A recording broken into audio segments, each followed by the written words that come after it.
Peter Komendowski, and welcome to Surviving Bad, where we explore stories of survival, hope, and inspiration.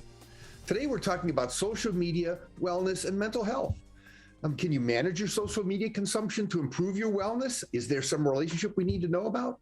A study at Iowa State University shed some interesting light on who's really in control of your social media. Let's meet our researcher and doctoral student in human-computer interaction, Ella Faulhaber. Ella, welcome to the show. Tell us a little bit about yourself, why you're here, and why you're motivated to study this fascinating science of human-computer interaction. Thank you so much for having me, Peter. Really excited to be here today. My name is Ella. I'm a graduate student at Iowa State University, pursuing my PhD in human-computer interaction. My background is in psychology and sociology, and I'm really passionate about learning more about the effects of social media on our everyday life. So some of the motivation for conducting a social media study, some stems from some personal experience. So a couple of summers ago, I went to Mount Rainier National Park to hike. I thought that cell phone service at almost 7,000 feet was non-existent, and just hiking through that beautiful nature far away from civilization would be a really nice break. I could escape emails, right? Those buzzing notifications and all those other things our phone does on a daily basis. So even though I was in this national park in the middle of nowhere, I was really unable to escape the topic of social media. It seems to dominate everyday life. So at the bottom of the mountain, there was this really big whiteboard, and the park staff had put there a picture of Mount Rainier on the left side in the spring, right? Beautiful flowers, almost this Photoshop blue sky background, versus on the right, a gloomy picture without any flowers and so many people. Interestingly, though, those two pictures were taken on the exact same day, right? So their point was to show the visitors how social media influences our lives and also influences our decisions, right? Would you have gone there if you would have seen the picture of all those people with the gloomy background or of the beautiful flowers? So right next to that, though, was another whiteboard where visitors could put down their thoughts, and the heading of that was, how does social media influence your perceptions? How does it influence your life? Some of the answers were really surprising to me. They were all negative for once. They were fear of missing out. Social media makes me feel depressed. It makes me feel like I'm not good enough. It makes me feel lonely. And that was a really light bulb moment for me. It showed that all those people from all over the country face really similar issues when it comes to social media, right? So their psychological well-being is being impacted by social media, even at this place where social media shouldn't be top of mind, and where you should be enjoying nature, right? Yeah, there's an old axiom that said, well, but the word social media is sort of a misnomer. It's anti-social media. Mm-hmm. I mean, you're doing it instead of being with people. Yeah. And it's a fascinating thing, because when you embarked on you came from Germany to study here, and you've decided to stay here and study in Iowa, which is a great thing. Yeah. And we have a great media lab and great studies in psychology and media and digital literacy. So we appreciate your being here to do that. But you also have a unique twist in that you really are interested in the individual person, as opposed to looking at tens of thousands of people. Mm-hmm. You sort of like both the qualitative and the quantitative aspects of research, which is something that makes it understandable to those of us that aren't researchers. Yeah, that's a really good point. I think being on a college campus in general, I don't know when you wrote SciWrite for the last time, but there might be one student or two of you get lucky that don't have their faces buried in their phones, right? If you're at the grocery store, if you're standing in line, just pay attention and watch out for all the examples in everyday life, and you will encounter a lot of social media usage. So I really think this is a problem. We see that people seem really highly attached and transfixed to their devices.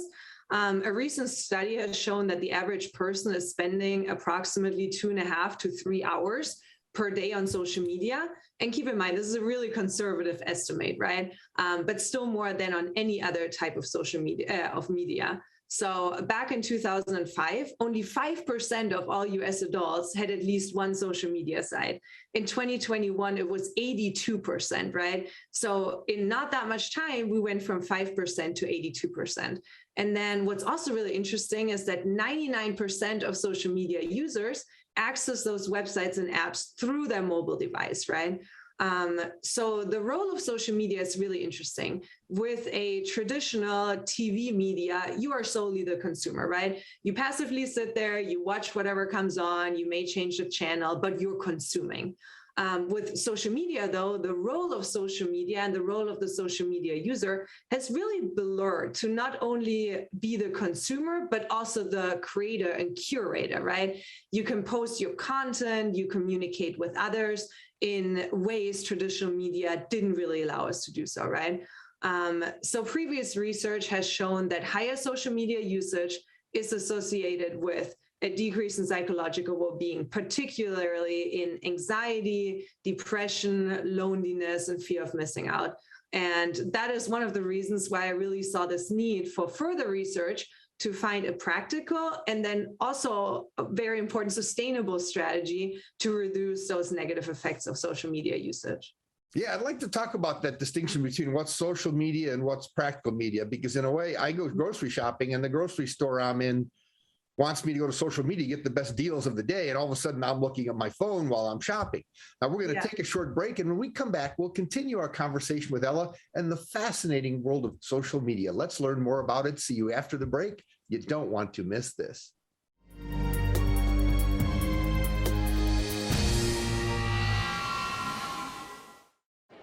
The black truck? Hey, Christina from accounting. Yeah, hi. Hey, I used to date a girl named Christina. Oh, really? Yeah, and then she dumped me for my best friend. You want to see some photos of them that I took? I don't. I thought we talked about this, buddy. Buzz and overshared again? Yeah. Yeah. I'm gonna call a car. That's a smart idea. So yeah, I know, that's why I did it. Hey, you're gonna get back to the top of the mountain. Does that mean I'm gonna get back with Christina? No. Oh. No. While a lot is changing in our world, at MediaCom, our focus remains the same, making sure you have the fastest, most reliable connection possible. During this critical time, we know your needs are changing. You may be working or learning from home, relying on telemedicine, or finding new ways to keep everyone entertained. If you need more speed, call or go online, and MediaCom will double your speed immediately for as low as $10 more a month for 1 year.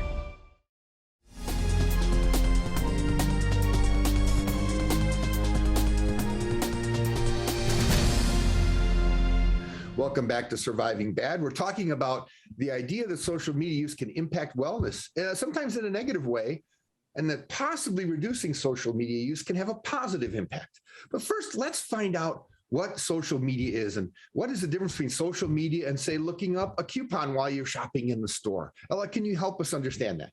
Yeah, of course, happy to. So I believe the biggest characteristic that really shows you if a media is social media is the existence of this so-called user-generated content, which enables users to be content creators, right? So users being able to create their own profiles, view other people's profiles, add others as connections, and really interact and communicate with others. So when we talk about social media, we're talking about Facebook, YouTube, Instagram, Snapchat, Twitter, TikTok, Reddit, right? All those pages that allow individuals to make a public or semi-public profile and articulate to a list of other users that what their interests are, right? If they share connection with them. So vastly different than your example, what you mentioned, looking up a coupon.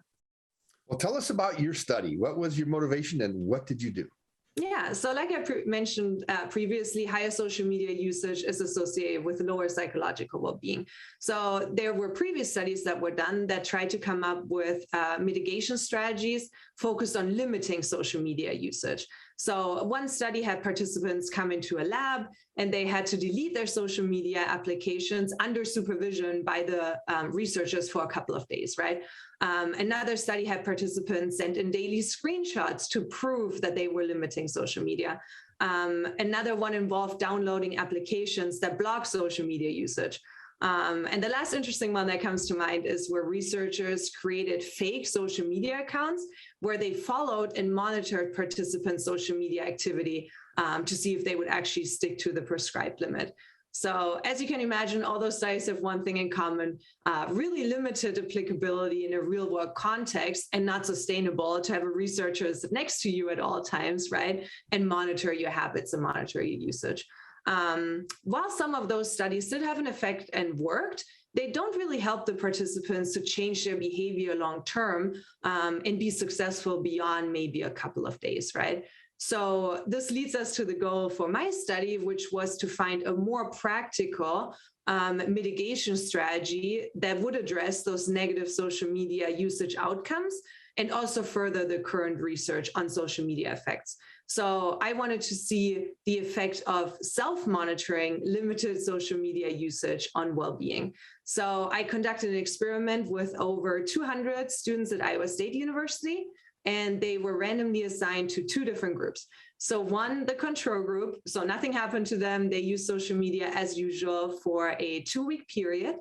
And then we had the treatment group. So those individuals were assigned to limit their social media usage to 30 minutes a day. So I didn't tell them how to, I just showed them where to find the pre-installed wellness apps in their phones, because all of our modern smartphones have this app where you can see which social media page you're using for how long. So let me ask you a question. Yeah, You go ahead. go to 200 or more students, Yeah. and let's just, because all of us are sort of addicted to our cell phones, and maybe we are really in a clinical sense, we're addicted. But when you ask somebody to keep it down to 30 minutes a day, Yeah. did they see that as a challenge? How much were they using, and how much did they think they were using in a day before the study? Yeah, that's really interesting. So I had qualitative and quantitative data, and in those open-ended responses, we heard a lot that participants said, oh, until I actually went to this app and saw how much I was using, I thought I was just scrolling for a couple of minutes a day, right? So I think you are mentioning a really good point that especially this aimless scrolling and just consuming, they might go over time and they might think it has only been 30 minutes, but in fact, it has been 3, 4, 5 hours. So I think for lots of participants, it was a really eye-opening moment. How much do I think I'm consuming social media versus how much am I actually consuming? And what were some of the numbers? I mean, what did people think compared to what you could measure people were doing? Because that would probably be relevant for me as a viewer.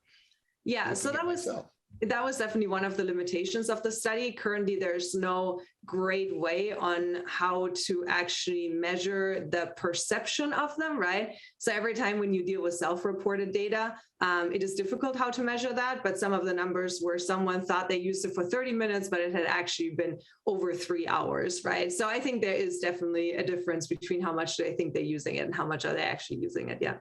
Ah, very, very cool. So what were some of the interesting things you found out? Yeah, so after this 2-week period of limiting, the self-monitored group showed significant improvements in their psychological well-being.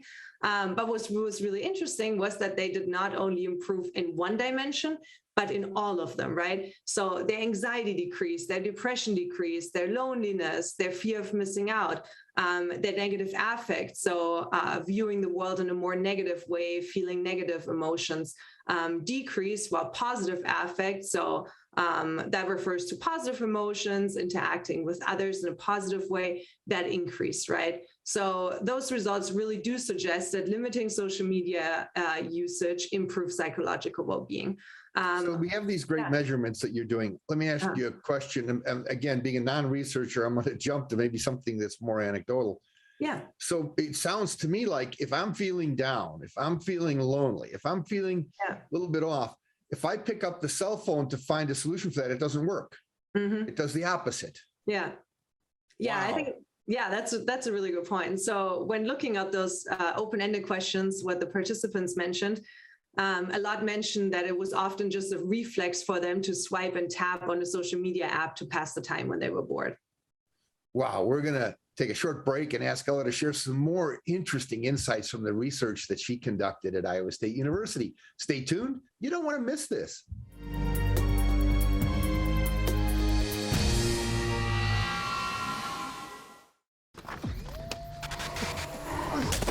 Multiple studies have shown that marijuana can slow both driver reaction and response time, which can be really dangerous. He's here. He's here. Wait. What? I can't drive. Why? I'm high. Oh.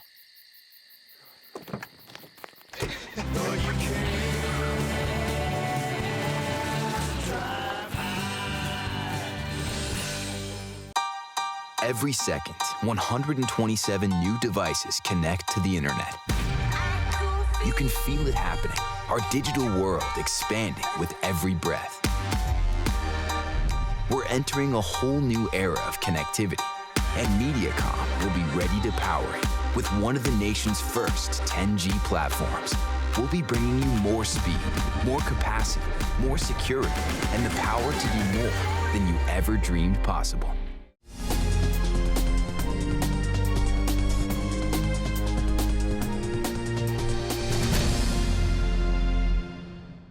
Welcome back to Surviving Bad. This is your host, Peter Komendowski, and we're talking with Ella, a doctoral candidate at Iowa State University, and she studies human-computer interactions. Now, when you think about these interactions are now a big part of our lives, and social media, it could be much more troublesome and even addicting than we think. And her study sort of focuses on something called self-awareness. Ella, this is a great concept. Tell us a little bit why your study sort of focused on that and why it's so important. Yeah, what I think is really remarkable about this study is what a simple manipulation this study was, right? So I sent an automated message to all of the over 200 participants that said, hey there, remember to limit your social media usage to 30 minutes today. That was it. So the power of this is that, of course, it's really practical, but ultimately it really does indicate that awareness can be powerful enough to get someone to actually change their behaviors in a way that has an impact on their entire quality of life, right? So when looking at those qualitative responses, I mentioned before the break, we could really see that participants' well-being improved in many different areas. One is increased productivity. Students reported, I did my homework on Monday instead of 5 minutes before it was due, right? They said, I went to the gym. I wrote a letter to my grandma, right? They also reported feelings of more calmness, being more happy, being more confident. And then really that changing self-awareness, right? Them realizing, wait, it was a reflex for me to swipe and tap on the social media app just to pass the time or when I was bored. And I was becoming more mindful with my time and found other things to do when I had downtime instead of aimlessly scrolling for an hour or two. Well, now, wait a minute. We're intelligent beings. We don't just aimlessly scroll, do we? Or because when we think about it, everything in social media, all the messaging there is that it's good for you, it's fun, it's exciting. It's like this rabbit hole, apparently, that takes you to an exactly other place. What would be their motivation to make people so radically unhappy? Yeah, I think we need to realize that part of the design or character of social media platforms is to keep us engaged and keep our attention, right? Why are social media platforms for free? Why don't we have to pay for it? Well, because we are the product. Our attention is the product. Our attention is being sold. If you think about all the advertisements that are on social media, right? It has that character to keep you engaged, to keep you there without you being aware of it. So without setting a timer, without becoming aware of your usage, it might be really difficult to limit your social media usage. So here's the dummy speaking again. So I get up in the morning and I decide, Ella gave me some good advice. The first thing I'm going to say to myself when I wake up is I should limit my social media because I'll be happier. And I know it's going to be hard because I have to hold my phone for work and look at my computer. On the other hand, I could also look in the mirror and say, and if I keep looking at social media, I'm a lab rat for somebody else. They're studying me. It's not because they're trying to do anything more than to keep my attention so they can study me. Is that somewhat truthful? I think that's an interesting point you're bringing up. However, I do believe that most of us know or are somewhat aware of the negative effects of social media. I have not heard lots of people say, oh, I wish I would have went on less of a walk today. I wish I would have ridden my bike less. I wish I would have not had coffee with my friend for so long, right? But there are lots of people that are saying to themselves, oh man, right? I am spending so much time on social media. So what we can speculate is that there are all indications that social media usage can become dysfunctional. It takes too much time. It takes up too much time and people use it more than they want, which is usually not the case with any other activities. So it could be that once someone limits down to around 30 minutes a day, that's enough of a break from it that it doesn't create this overwhelming feeling of addiction, of not feeling in control. Yeah, it's funny because if you eat too much, like too many cookies or too much ice cream, your body gives you a rather immediate physical response. Mhm. But if you're doing too much social media, and a lot of the response is physiological or psychological, sort of behind the veil, so you don't feel the upset stomach until it's too late. Yeah. Food moderation is easier because your stomach gets too full, you feel definitively sick. But by the time you Right. realize you've done too much social media, it's like having eaten 4 gallons of ice cream. You just went too far. Yeah, I like that example. I think, though, if you put yourself into the shoes of someone who starting tomorrow will never eat a cookie again in their lives, I think we can see how for the average user, that seems really, really difficult to maintain, a user of cookies and a user of social media, right? Yeah. So complete abstinence seems very difficult. So other alternatives, such as my study, limiting social media, seem more sustainable for the future. So if we do look at social media, one strategy is complete abstinence, right? Going cold turkey. However, the actual effectiveness is really inconclusive. So some studies have found that a couple of days of abstinence increased well-being. However, others found that there was a negative effect due to a loss of connections, right? So if you cut out social media completely, you might feel more isolated, you might feel more lonely, you might feel like you're missing out even more, right? And in those studies, participants also reported a really high number of non-compliance and just a disregard for the instructions. And I think they called it an urgent need or a habitual accident, that they used it even though they were not supposed to. Well, these are really great points and really positive in terms of looking at moderating one's behavior as opposed to having to stop it altogether. There may be some benefits. So we're going to take a short break, and we're going to invite Ella to share some final comments, insights, and advice. You don't want to miss this. Stay tuned.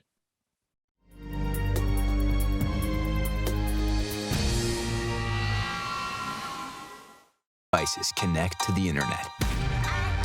You can feel it happening. Our digital world expanding with every breath. We're entering a whole new era of connectivity, and MediaCom will be ready to power it with one of the nation's first 10G platforms. We'll be bringing you more speed, more capacity, more security, and the power to do more than you ever dreamed possible. Today, more than ever, you need fast, reliable internet. At MediaCom, we want you to know you can count on us. Our fiber-powered 100% gigabit technology network was built for the future. We have enormous capacity and power and 99.99% network reliability. So even though these are uncertain times, we're prepared.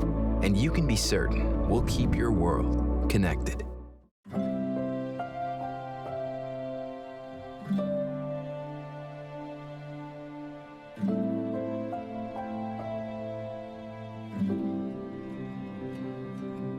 Whether it's advice on managing your anxiety or tools to help you stay grounded, Coping-19 provides a range of resources and self-care tips to help you cope with this pandemic. We can help. Find the resources that work best for you at coping-19.org.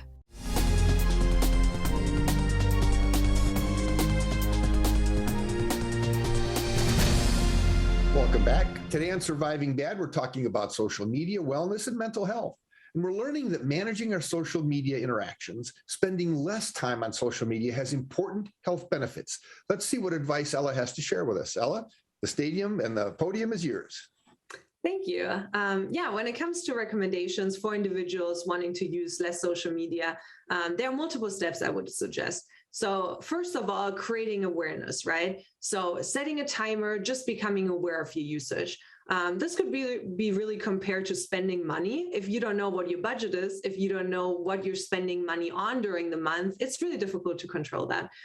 So step one, create awareness. Then step two, I think is also really important. Give yourself some grace, right? Appreciate that it's not going to be easy to adhere to a time limit, because as we spoke about previously, part of the character of social media platforms is to keep you engaged, to keep showing you content, to keep your attention, and to just keep you scrolling, right?